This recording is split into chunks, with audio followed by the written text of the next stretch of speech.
생명의 주인 되신 하나님, 오늘도 영생을 사모하며 하나님이 우리에게 주신 날들을 귀히 여기는 사람들이 모여서 함께 예배하고 은혜를 나누려고 합니다. 하나님의 말씀이 우리에게 믿음이 되고 은혜가 되게 하여 주시고, 그 말씀을 쫓아 순종하여 행동할 수 있는 마음과 또 행할 수 있는 힘을 더하여 주시옵소서. 믿음으로 언금한 손길들 위에 복을 주시고, 하나님이 우리와 함께하고 계신 증거와 능력이 늘 나타나는 귀한 신령한 삶을 살도록 도와주시옵소서. 예수님의 이름으로 기도하였습니다. 아멘. 하나님의 말씀은 전도서 3장 9절에서 15절까지 말씀을 함께 합독하겠습니다. 전도서 3장 9절에서 15절까지 말씀입니다. 함께 읽습니다. 시작.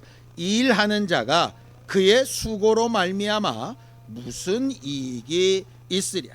하나님이 인생들에게 노고를 주사 애쓰게 하신 것을 내가 보았노라.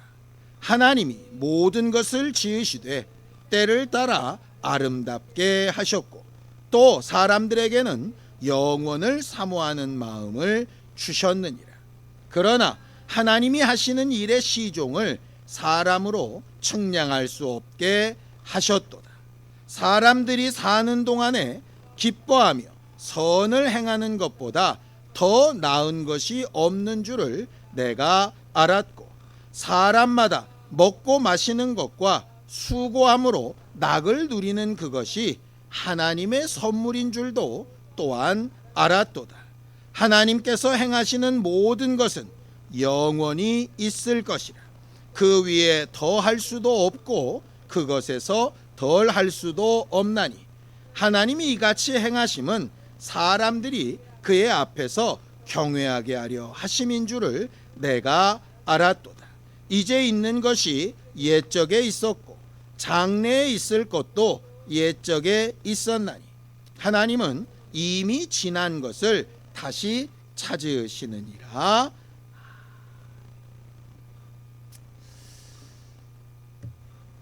우리는 하나님이 이 세상과 모든 것을 창조하신 분이라고 믿고 알고 있죠. 그래서 간혹 이런 생각이 들 때가 있습니다. 어두움 말고 빛만 창조하셨으면 얼마나 좋았을까. 오늘도 있는 것처럼 노고나 수고나 애씀 이런 거 말고 그냥 평안함과 쉬운 것과 형통함만 있으면 얼마나 좋을까. 생명만 있고 사망이 없으면, 즐거움만 있고 슬픔이 없으면 얼마나 좋을까. 그런 생각을 이제 간혹 할 때가 있어요. 근데 문제는 하나님이 모든 걸 다 창조해 놓으셨다는 거죠. 빛이 있으면 당연히 어두움이 있고, 생명이 있으면 죽음도 있어요. 참 아이러니한 것은 우리가 이 세상에 딱 태어나는 순간 어디를 향해서 가느냐 하면 죽음을 향해서 갑니다. 신앙인들의 특성이 여러 가지가 있지만 그 중에 하나가 세상 사람들이 볼 때 죽음에 대해서 되게 쉽게 얘기하는 거예요. 그러니까 일반적으로 세상 사람들은 죽음이라고 하는 얘기를 가능하면 이렇게 입에 올리길 싫어하잖아요. 그런데 신앙인들은 죽음 자체를 막 그렇게 터부시하거나 그렇게 힘들어하지 않은 경우가 꽤 많이 있는 것 같아요. 물론 제 경우만인지 모르겠어요. 왜냐? 아까도 말했던 것처럼 성경이 가르치는 바는 이 세상에 태어났으면 이미 정해진 결말을 향해서 계속 가는 거예요. 죽음을 향해서 가죠. 너무나도 잘 아는 말씀, 히브리서 9장 27절. 한 번 죽는 것은 사람에게 정해진 것이요 그 후에는 심판이 있습니다. 그래서 이 죽음이라고 하는 것을 정말 슬프고 괴로운 일로 맞이할 거냐, 아니면 뭔가 다른 의미로 맞이할 거냐 하는 것을 이제 찾고 믿고 그렇게 살아가는 게 아마 신앙생활의 굉장히 다른 점인 것 같아요. 이게요, 제가 장례 때가 되거나 이렇게 되면 설교할 때 가장 많이 쓰는 비유가 있어요. 그게 뭐냐면 이런 겁니다. 아이가 태중에 잉태가 되면 보통 9달에서 10달 사이를 태중에 있잖아요. 그러니까 태중에 그렇게 자라다가 그 다음에 이 세상에 나오죠. 그렇게 나온 육체를 가지고 70, 80, 길게는 요새는 100년까지 이렇게 살다가 또 그 다음으로 이렇게 나아갑니다. 그러니까 왜 하나님이 우리한테 이렇게 출산이라고 하는 기간, 출산이라고 하는 고난, 출산이라고 하는 어려움, 이런 것들을 주셨느냐? 우리 육체 다음에 영혼으로 사는 때를 미리 비유로 알 수 있도록, 뭐 이런 예를 이렇게 많이 들어서 제가 설명을 했었어요. 근데 이게 할아버지가 되려다 보니까 이 느낌이 되게 다르게 다가오더라고요. 너무 힘든 거예요, 옆에 보고 있는 게. 그래서 제가 집사람한테 되게 미안하기도 했어요. 왜냐하면 아이를 둘이나 낳는데 그동안에 그렇게 힘들었다는 걸 별로 못 느꼈거든요. 근데 요새는 매일매일이 그냥 힘들어요. 그러니까 막 힘들어 하니까 더더군다나. 야, 이게 아이를 하나 이렇게 잉태해서 낳는다는 게 저렇게 힘든 일이었나 싶은 생각이 들 만큼 되게 이제 힘들겠다는 생각이 드는 거죠. 근데 설교를 준비하다가 이 생각이 갑자기 미쳤어요. 아이를 잉태하고 있는 산모, 그걸 옆에서 보고 있는 부모는 이렇게 마음 졸이고 힘든데 그 태중에 있는 애는 어떨까? 갑자기. 그러니까 우리가 흔히 그런 말 하잖아요. 그러니까 이민을 가거나 이렇게 되면 부모는 영어를 못해가지고 무지하게 고생하는데 애들에 대해서는 쉽게 얘기하잖아요.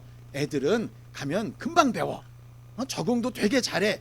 뭐 이러면서 애들은 하나도 안 어려운 것처럼 얘기를 하더라고요. 근데 나중에 갔던 아이들의 얘기를 들어보면 전혀 그렇지 않아요. 그러니까는 부모들은 자기들이 어려우니까 자기들 어려움에 빠져가지고 애들은 쉽다고 생각하는데 걔들도 언어를 배우고 친구를 사귀는데 어마어마하게 힘들다는 거예요. 근데 부모가 그걸 힘들다고 안 느끼는 거죠. 똑같이 태중의 아이도 분명히 자기 생명을 지키기 위해서 뭔가를 하지 않을까? 이런 생각이 드는 거예요. 그런데 공교롭게도 지난주에 이렇게 집에서 드라마를 하나 봤는데요. 처음 알았어요. 6, 7개월이 돼도 전혀 임신 티가 안 나는 경우가 있대요. 뭐냐면 태중의 아이가 자기가 축복받은 아이로 생기지 않았고 여차하면 자기가 죽을 수 있다는 걸 알게 되면 그 아기가 몸을 최대한 똘똘 말아가지고 엄마 장기 뒤쪽에 숨어서 없는 것처럼 산대요. 그래서 6, 7개월이 돼도 배가 안 나오는 경우가 있대요. 전 임신한지 모르게. 그러니까 그걸 보면 이런 거죠. 아, 이게 입덧하는 엄마도 힘들고 곁에서 바라보는 외부 사람들도 힘들지만 그 애도 힘든 거예요. 뭐 하기에 힘든 걸까요? 살아남으려고 힘든 거죠. 그러니까 신앙생활이 이런 거겠다, 이런 생각이 들었어요. 이런 거겠다. 태중에 있는 아이의 생각을 우리가 직접 알 수는 없고 직접 우리 눈으로 보지도 못합니다. 근데 나름 그 안에서 아이는 굉장히 살아남으려고 애쓰는 거죠. 그렇게 하고 엄청나게 힘들고 어려운 기간을 거쳐서 딱 태어나게 돼요. 9달이나 10달쯤 돼서 딱 태어날 때 태어나는 것을 슬퍼하며 우는 사람들은 아마 없을 겁니다. 그죠? 당연히 떠나야 될 태고, 당연히 끊어져야 될 생명줄이고, 당연히 독립돼야 될 새로운 것으로 더 나은 삶으로 살아야 되기 때문에 거기를 벗어나야 되는 것이 너무나도 당연한 거예요. 도리어 때가 돼서 안 나오거나 그 생명줄이 끊어지지 않고 계속 붙어 있거나 그 미련 때문에 다시 안으로 들어가려고 하거나 그러면 이건 도무지 말이 안 되는 상황이 되는 거예요. 그렇죠? 그것과 똑같이 육체의 삶이 죽음을 맞이하는 것도 그냥 죽음이라고 하는 게 아니라 태를 떠나듯이 육체를 떠나고 지금까지 있었던 생명줄을 끊고 새로운 생명의 형태로 이렇게 나타난다고 봤을 때 죽음이 정말 슬프고 괴롭고 어려운 일만이 아니라 더 좋은 생명으로 나아가는 길이 될 수 있다는 거죠. 문제는 태중에서 나오기는 나오는데 생명이 없이 나오면 엄청난 슬픔과 아픔이 되겠죠. 얼마 전에 연예인 부부 중에 거의 산딸이 다 됐는데 아이가 이렇게 사산된 경우 있었잖아요. 저도 되게 마음이 아팠어요. 그러니까 그 두 사람이 워낙 신앙인이기도 하고 워낙 착하게 사는 걸 저도 방송에서 봐서 이번에는 막달 다 됐으니까 정말 축복된 정말 아이가 생겼으면 좋겠다 응원하고 있었는데 맨 마지막에 그렇게 돼버리고 나니까 얼마나 힘들까. 이게 감정이입이 되더라고요. 결국 문제는 뭐냐면요, 죽음 자체가 두려운 게 아니라 이것을 떠나는 것은 언젠가는 정해져 있는데 떠났을 때 그 상태가 어떨 거냐, 살아 있을 거냐 그렇지 않을 거냐, 결국 여기에 답이 있는 것 같아요. 우리가 믿음으로 살아가고 신앙생활을 잘 해야 되는 이유가 뭘까? 여기에 있는 것 같아요.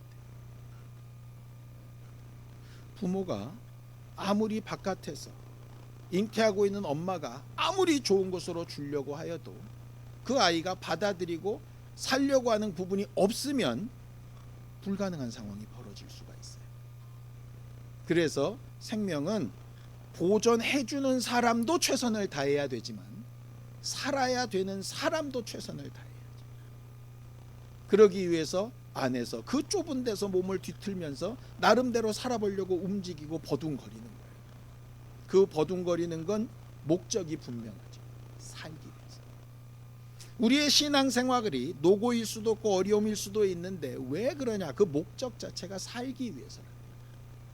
고난과 어려움의 결과가 더 나은 것이라면 그렇게 가야 하는 거죠. 성경을 좀 하나 볼까요? 고린도전서 15장 19절입니다. 함께 읽죠. 시작. 만일 그리스도 안에서 우리가 바라는 것이 다만 이 세상의 삶뿐이면 모든 사람 가운데 우리가 더욱 불쌍한 자니라.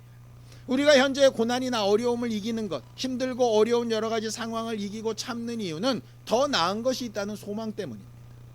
그 소망이 없다면 지금 이렇게 힘들게 사는 것이 가장 미련하고 바보 같은 것. 만약에 이 땅이 소망이면 우리한테는 이 자리에 앉아 있는 것보다 좋은 펀드 매니저를 구하거나 투자처를 구하거나 정말 재미있고 행복한 친교 모임을 구하는 게 훨씬 더 나을 수 있어요.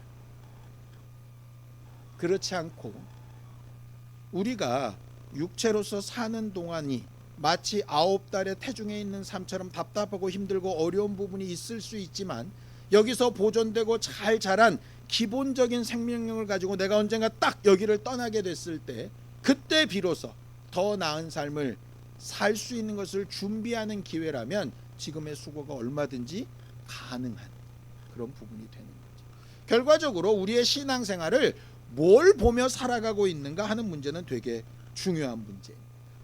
본문으로 돌아가서 전도서 3장 10절입니다.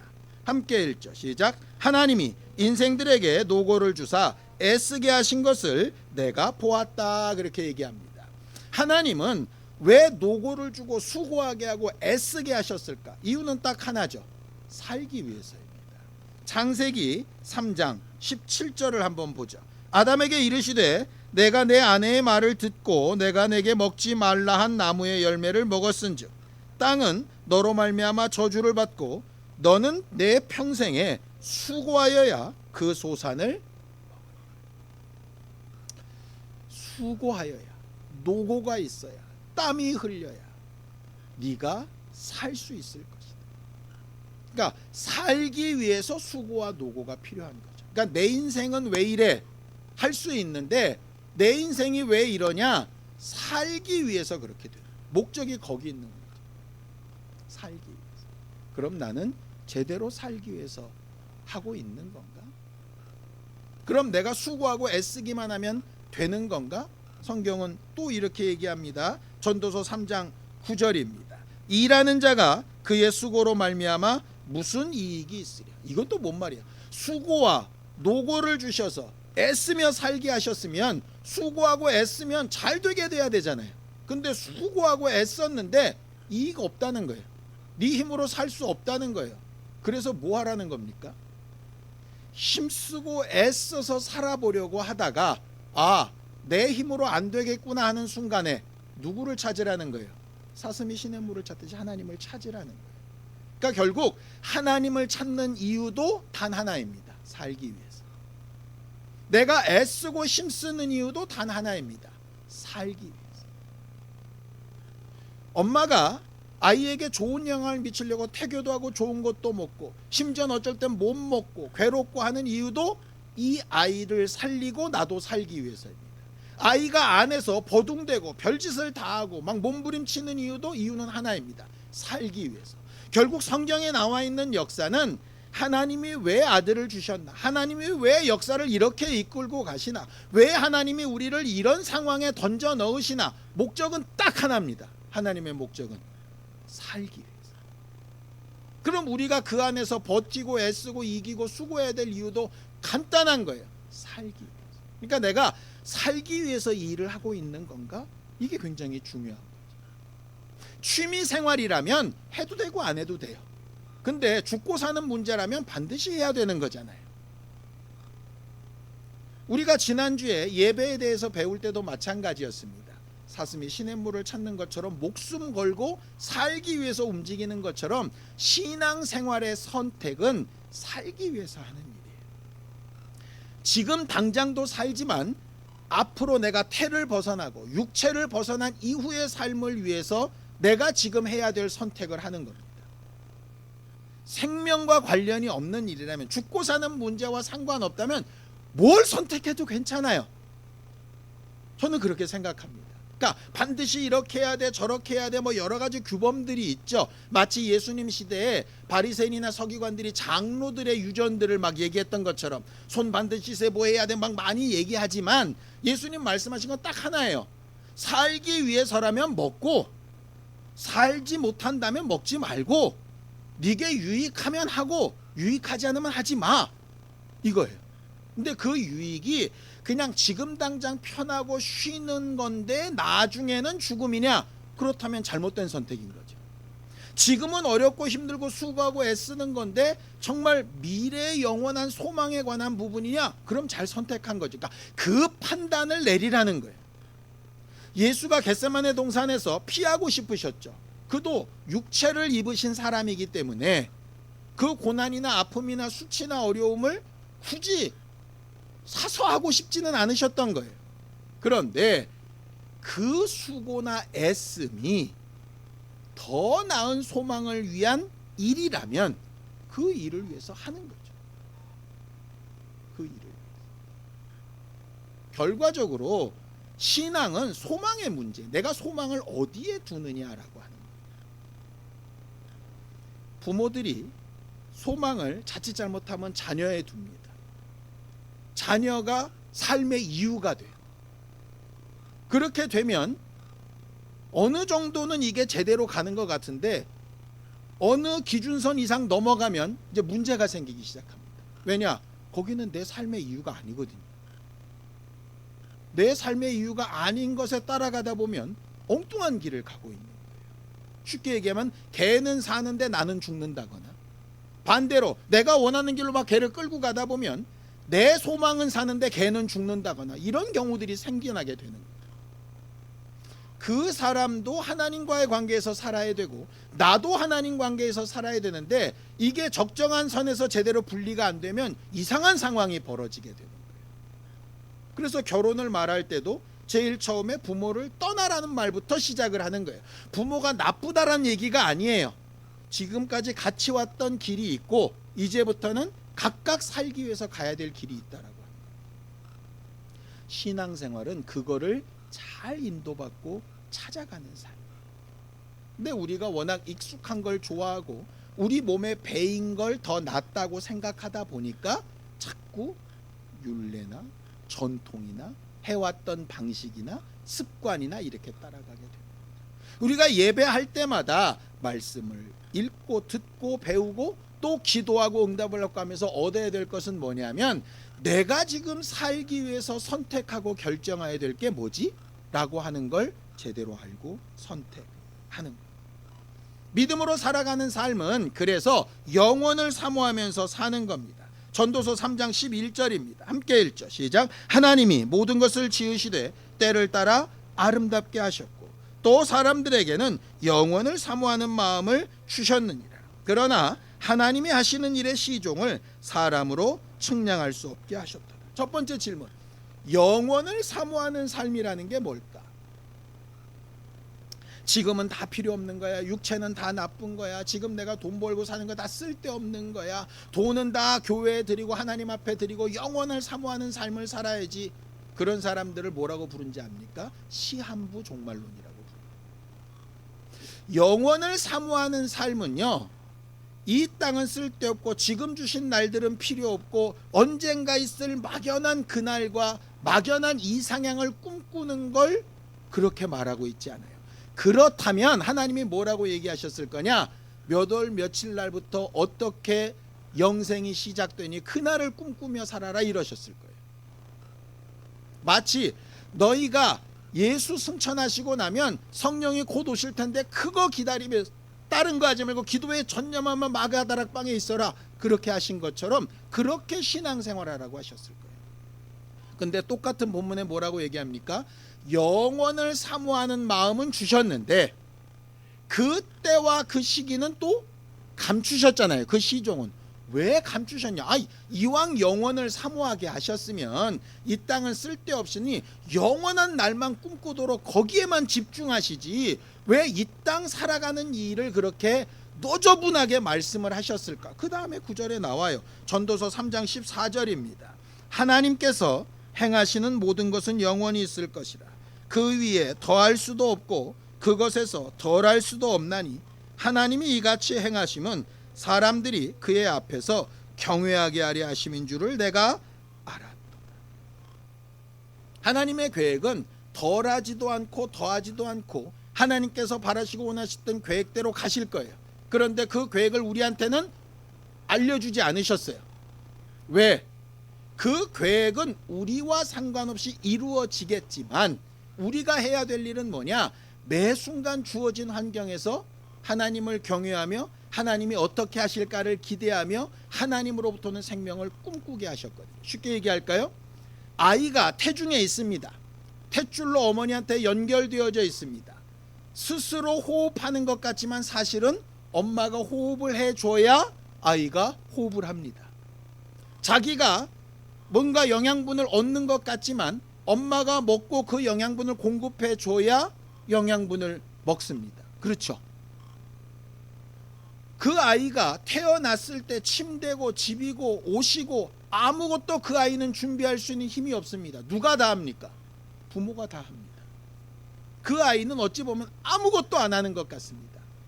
그렇다 그래서 나는 가만히 있고 그냥 날 되면 나올 테니까 그 날만 기다리고 있으면 애가 됩니까? 아니요. 그 아이는 그 안에서도 계속 자기 장기를 만들어가고 그 안에서 엄마로부터 오는 호흡을 땡기고 자기가 탯줄을 감지 않으려고 몸을 잘 돌리고 하는 수고, 자기 나름대로의 매일매일의 수고를 해요. 그게 나와서의 삶을 그가 뭔가를 준비하고 바꿀 수 있는 능력은 하나도 없어요. 누가 다 해주냐? 하나님이 하시는 것처럼 부모가 다 합니다. 그런데 적어도 매 순간순간 생명을 얻고 엄마와 붙어있고 엄마의 심장 소리를 듣고 자기가 살아갈 날을 기대하고 그 안에서 자기가 최소한 할 수 있는, 우리가 볼 때는 너무 미약한 꼼지락거림밖에 안 되지만 그렇게 사는 게 그에게는 매 순간 엄마와 함께하고 있는 삶이잖아요. 간혹 우리 육체로 하는 신앙생활의 삶이 너무 미미하고 능력도 없어 보여서 아무것도 아닌 것처럼 보일 수 있어요. 이걸 한다고 뭐 대세가 달라질까 싶은 생각도 듭니다. 내가 기도한다고 뭐가 바뀌고, 내가 뭐 헌신한다고 뭐가 바뀌고, 내가 뭐 입 벌려서 전도한다고 뭐가 바뀌겠습니까? 아까 말한 그 내용이에요. 더할 것도 없고 덜할 것도 없이 그건 하나님이 하실 일이에요. 그럼 우리는 왜 하냐? 아무것도 안 하고 가만히 있으면 되지. 그러면 내가 죽는다니까요. 그 일에 비하면 정말 미미하고 아무것도 아닌 것 같지만 그저 숨쉬고 그 안에서 그냥 꼼지락꼼지락 되는 것 같지만 그게 그가 할 수 있는 최선이고, 그 최선이 부모에게는 기쁨이 되고 아직 살아있다는 증거가 되고, 그래서 그 시간을 함께 움직여 나아가서 결론적인 순간에 생명으로 나왔을 때는 정상적인 사람으로 태어나게 됩니다. 영원을 사모하는 삶은 그래서 막연히 앉아서 멀리 엄마 뱃속을 나가기만 하면 내가 어떤 집에서 살리라 알 수도 없고 볼 수도 없어요. 왜? 나와서 본 적도 없고 경험해 본 적이 없으니까. 우리가 무슨 성경에 무슨 황금집이 있고 무슨 보석 기둥이 있고 말은 그렇게 들었지만 사실은 어떤 상황인지 우리는 몰라요. 하나님이 뭘 어떻게 준비해 주셨는지 모른다고. 단지 우리가 아는 건 오늘도 엄마 심장 소리가 들렸고, 오늘도 엄마가 공급해 주는 양분으로 내가 한치 자랐고, 오늘도 내가 엄마 호흡하듯이 같이 호흡했고, 그러면서 내가 살고 있는 이 날을 계속 힘겹게 싸워 나가는 거예요. 언제까지? 나오라고 할 때까지. 생명줄이 딱 탯줄이 끊어져서 독립적으로 살게 될 때까지 계속 같이 가는 거예요. 그 일 때문에 신앙생활을 하라고 하는 거예요. 어찌 보면 그날이 그날 같고 별로 잘한 것 같지도 않고 그러겠죠. 그런데 때가 되고 날이 되고 태어날 때가 되면 우리가 바라던 바라지 않던 죽음의 때가 다가오고 구원의 날이 다가오듯이 그날이 오게 돼요. 영원을 사모하는 삶, 믿음으로 살아가는 삶, 하나님과 함께하는 삶은 뭐냐? 이런 거예요. 오늘 내게 주신 날 남들과 다르니 기분 나빠 때려치고 마음에 안 드니 포기하고 무시하고 이렇게 사는 삶이 아니라, 내게 주어진 오늘, 내게 주어진 환경, 내게 주어진 이 상황에서 그럼 나는 살기 위해서 뭘 어떻게, 하나님을 경외해서 뭘 어떻게, 하나님과 함께하기 위해서 뭘 어떻게, 이걸 계속 꼼지락꼼지락 해나가는 거예요. 그렇게 신앙생활할 때 그걸 하나님은 뭐라고 보시느냐? 영원을 사모하는 삶이라고 보십니다. 근데 대부분 영원을 사모하는 삶을 이 땅은 다 필요 없고 사람들도 다 필요 없고 가족도 필요 없고 자식도 소망이 없고 나는 그저 주만 바라봅니다. 주여 어서 오시옵소서. 이걸 자꾸 영생을 사모하는 삶이라고 살다 보니까 정상적인 삶 가운데서 하나님을 경외하는 삶도 안 나타나고, 하나님을 믿는 사람의 특성도 안 나타나고, 저게 믿는 사람인지 아닌지 구분도 잘 안 되고, 그러니 구분이 안 되니 뭘 말하고 증거할 것도 없고 이렇게 되어지게 되는 거예요. 세상 사람들은 이 땅에서의 뭔가를 이루기 위해서 몸부림쳐 수고합니다. 우리는 그들보다 한 걸음 더 나은 것을 보고 더 수고하는 겁니다. 목적이 높고 완성도가 더 높다면 수고는 당연히 더 커질 수밖에 없고, 대신 그 수고를 감당할 때 소망이 분명하면 나중에 성취감도 훨씬 더 커질 거예요. 그렇지 않으면 힘만 들고 어렵게 되겠죠.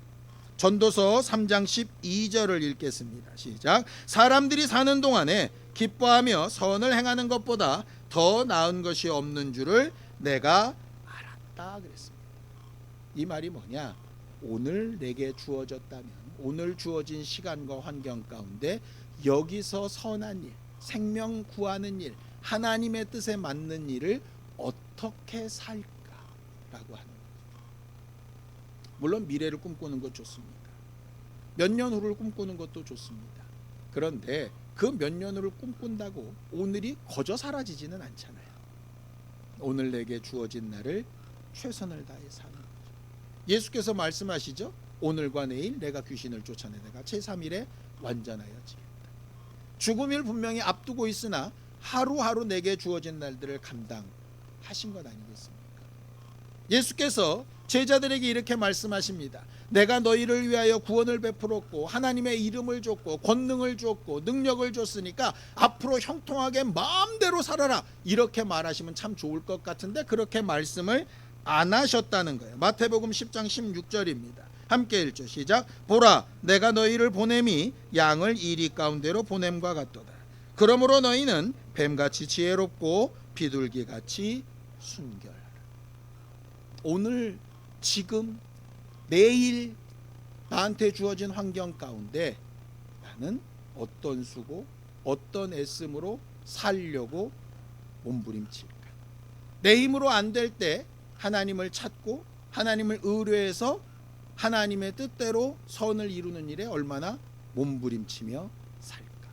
그 매순간 매순간이 완성도가 높아 보이지 않지만 모였을 때 언젠가 내 이 육체라고 하는 태를 떠나서 딱 드러나는 순간에 온전한 생명으로, 온전한 모습으로 하나님 앞에 서 있지 않을까, 이런 생각이 드는 거지. 육체로 살아가는 신앙생활은 그냥 육체라고 하는 태 안에서 내 영혼이 생명의 여러 기능들을 만들어가고 이 육체를 벗겨내는 날 새로운 몸과 영생하는 것으로 살아나기 위해서 나를 잘 준비하는 기간이라고 생각했으면 좋겠어요.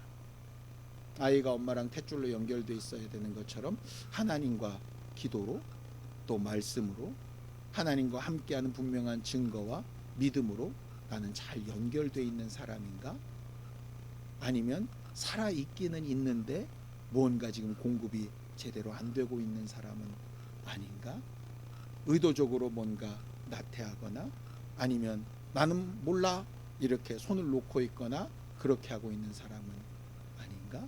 한번 좀 생각해보고, 언제일지 모르지만 더하지도 않고 덜하지도 않을 그날에 하나님께서 우리를 이제 육체 안에서 나오라 하실 때 평소 가지고 있었던 영혼을 사모했던 그 마음과 그 믿음으로 하나님 앞 분명히 바로 설 수 있는 우리 모두가 될 수 있으면 참 좋겠습니다. 살아가면서 죽음을 생각한다는 게 쉽지 않죠. 그런데 더 나은 날을 꿈꾼다는 의미에서 한 번쯤 생각해보고 우리에게 주신 환경과 나를 만족스럽지 않지만 감사하게 여기고 그 가운데서 하나님 앞에 내 자신을 잘 만들어갈 수 있기를 바랍니다. 함께 기도하겠습니다. 하나님 아버지, 하나님께서 우리를 도우시고 인도하셔서 하나님이 우리와 함께 하시고 복 주신 증거를 볼 수 있게 되기를 원합니다. 하나님께서 우리에게 말씀하시고 가르치신 대로 우리가 영원을 사모하며 하나님께서 우리에게 주신 날들을 귀히 여기며 하나님 앞에 더 가까이 나아가는 신실한 우리 모두가 되기를 원하오니 하나님, 애쓰고 수고하며 하나님 앞에 정말 살아가기 위하여 몸부림치는 모든 일들이 나도 살리고 남도 살리고 하나님과의 관계도 온전히 살리고 아버지 하나님 잘 회복되어 살아날 수 있는 거룩한 증거와 능력이 나타나게 하여 주옵소서. 마지막 날 주께서 우리를 부르실 때 부끄럽지 않게 하시고 하나님 앞에 서게 되는 그날에 잘 준비된 모습으로 하나님 앞에 설 수 있도록 역사하시고 인도하여 주시옵소서. 하나님, 우리는 하나님 주신 날을 귀히 여기고 매 순간순간을 믿음으로 살아가는 삶을 살기 원합니다. 영원을 사모하는 마음을 주셨는데 그 마음으로 하나님 주신 때를 귀히 여겨 수고하고 애쓰는 일에 낙심하거나 실망하지 않게 하여 주시옵소서. 정말 우리의 힘과 능력으로는 아무것도 할 수 없지만 하나님께서 공급하시는 것을 받고 누리고 또 하나님께서 우리를 경외하게 하심을 따라 하나님이 뜻을 찾고 구하며 매 순간 선택하며 나아갈 때에 하나님과 함께하는 증거가 있는 믿음의 사람들로 만들어져 가도록 도와주옵소서. 언젠가 우리가 육체를 벗고 주님 앞에 서게 되는 그날에 정말 정상적이고 행복한 신령한 모습으로 설 수 있도록 주님 주신 날들을 잘 활용할 줄 아는 지혜 있고 또 순결한 사람들이 되게 역사하여 주시옵소서. 예수님의 이름으로 기도하였습니다. 이제는 우리 주 예수 그리스도의 은혜와 하나님 아버지의 극진하신 사랑과 성령님의 감동하시고 함께 하시는 분명한 증거가 하나님 앞에 정말 믿음으로 살며 영생을 사모하기를 원하는 우리 모두 위에 이제부터 영원까지 함께 있을지어다. 아멘.